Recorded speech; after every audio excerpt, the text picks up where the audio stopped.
mana maree humna waraanaa coomsaatii fi garee humnoota bilisummaaf jijjiiramaa Sudaan irraa kan walitti baba'an mootummaa coomsaa hundeessuuf waliigaltee mallatteessan irratti argamuuf gara Sudaanitti kan imalan jilli ministeera muummee Dr. Abiy Ahmediin hoogganamu imala isaanii xumuranii oggu deebi'an lammiilee Itoophiyaa Sudaanitti mana hidhaa keessa turan biyyatti fudhatanii galan. Ministeerri muummee Dr. Abiy kanaan duraas jaarsummaaf wayita Sudaan dhaqan lammiilee Itoophiyaa Sudaanitti hidhaan hanga waggaa 20 itti murtaa'ee namoota 70 ol hiisisuun biyyatti galchuun isaanii ni yaadatama. Xiyyaarri Itoophiyaa ministeera muummee Sudaan geessee harka duwwaa biyya kootti galuun natti hin barre waan jee fakkaata.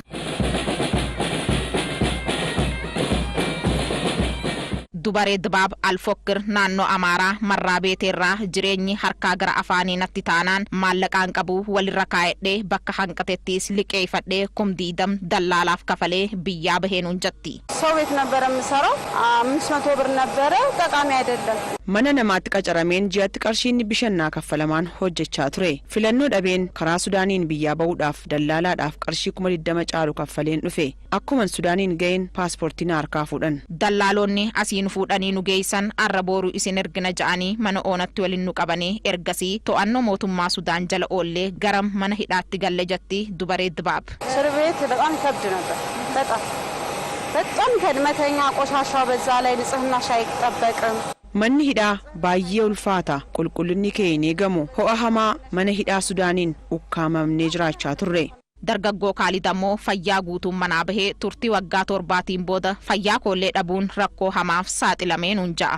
Biyyatti fayyaa asuma tokko miila koo na qabe malee akkuma qilleensa waa'ee dhufee na rukuteetu miila koo akkasuma na godhee lammaffaa miila koo akkasitti ol ni boodi. Dargaggoo Kaalid dallaalaan gawwoomfameen biyya kootii bahee ja'a.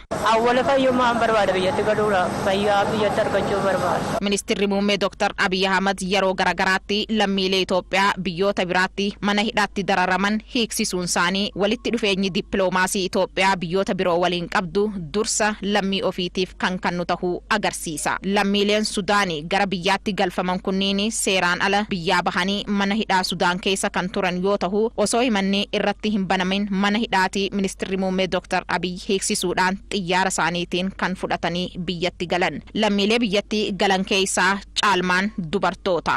በጣም ደስ ብሎኛል ዛሬ ልዩ ቀን ለኔ እንጃ ከጠበቅኩት በላይ በጣም ደስ ብሎኛል. Baay'een gammade guyyaan kun anaaf guyyaa addaati biyya kootti ministeera muummee waliin galuun koo hedduu na gammachiise.